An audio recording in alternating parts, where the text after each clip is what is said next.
Salut tout le monde, RC Garage 68 pour un nouvel épisode du coin du débutant. Aujourd'hui on va prendre les amortisseurs puisque j'ai attaqué le sujet tout à l'heure pour Vincent. Alors en général ce qui est le plus fréquent au niveau des amortisseurs dans le RC chez nous, enfin du moins un huitième, sont des amortisseurs qui ont une membrane dans le capuchon pour permettre un volume constant. Alors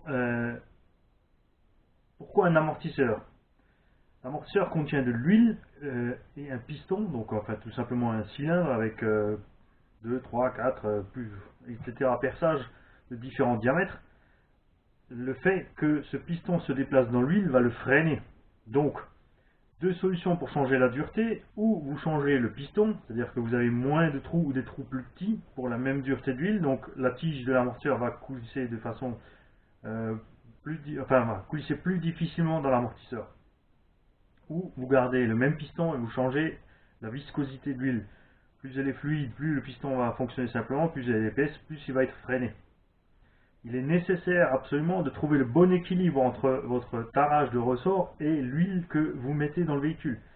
Si l'huile est trop souple, le véhicule va se comporter comme une dedeche, c'est-à-dire qu'il va rebondir, l'amortisseur va se comprimer lors des chocs et revenir très rapidement pour remonter, donc donner l'effet inverse au véhicule, c'est-à-dire de le faire redécoller du sol.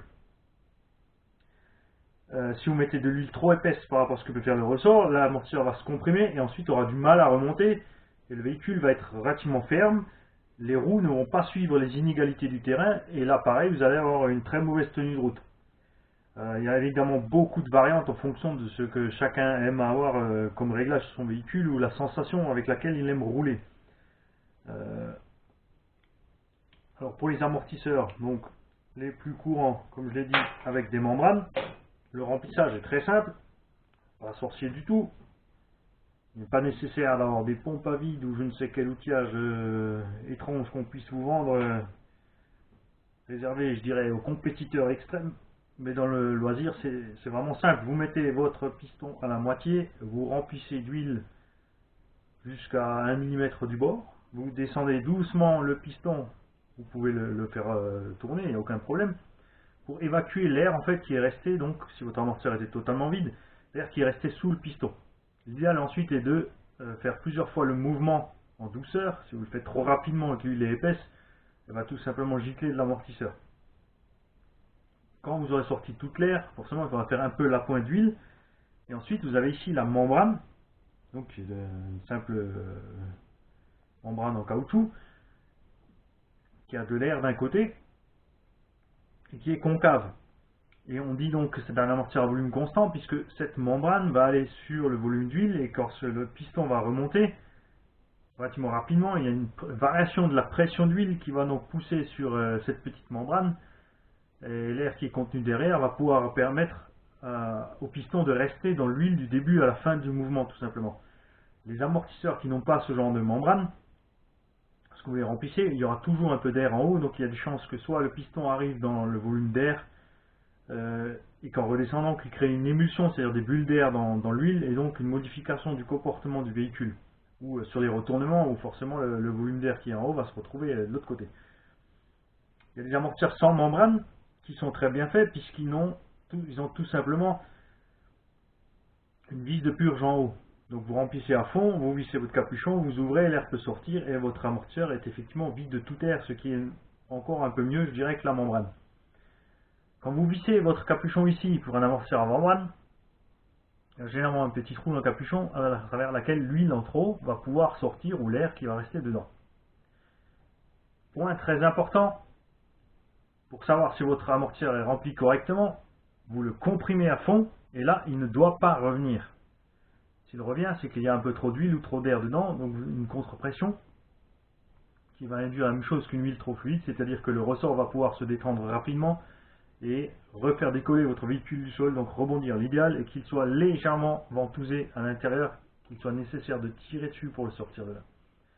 Là aussi, ça dépend tout à fait de ce que vous voulez faire, du type de terrain que vous utilisez, etc., etc. Chacun sa sauce pour les réglages, c'est un principe de base tout simplement. J'ai reçu plein de véhicules d'occasion avec des réglages de suspension totalement aléatoires et dingues. Ensuite, vous avez les amortisseurs à réservoir. Donc, ces réservoirs permettent en fait d'avoir réellement un volume constant, quelle que soit l'assiette du véhicule. Vous n'aurez pas de mélange d'air et d'huile. Là aussi, vous remplissez le corps d'amortisseur comme l'amortisseur standard. Tout simplement, vous remplissez ensuite la tête, puisque lui ne va pas couler très rapidement de l'autre côté. Vous pouvez évidemment boucher le trou ici avec votre doigt et laisser passer juste légèrement d'air pour que vous puissiez bien remplir ici ce volume d'huile. Et ensuite, la vis à l'arrière de l'amortisseur que vous pouvez enlever.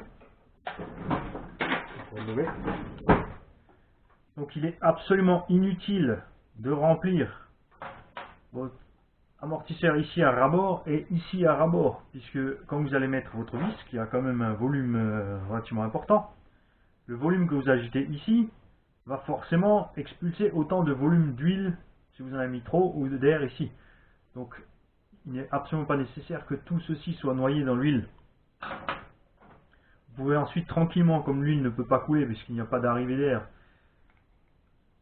mettre votre capuchon sur votre amortisseur, serrer le tout, et là aussi, comme pour l'amortisseur qui n'a pas de membrane et une vis de purge, vous ouvrez votre petite vis de purge, vous laissez sortir le trop plein de pression, vous pouvez faire vos mouvements de tige d'amortisseur pour évacuer le reste d'air ou d'huile en trop, pour tout simplement parfaire votre réglage d'amortisseur comme vous le voulez. C'est tout ce qu'il y a pour les amortisseurs. Si qui que ce soit une suggestion, une réclamation, n'hésitez pas, faites-m'en part. Salut à tous.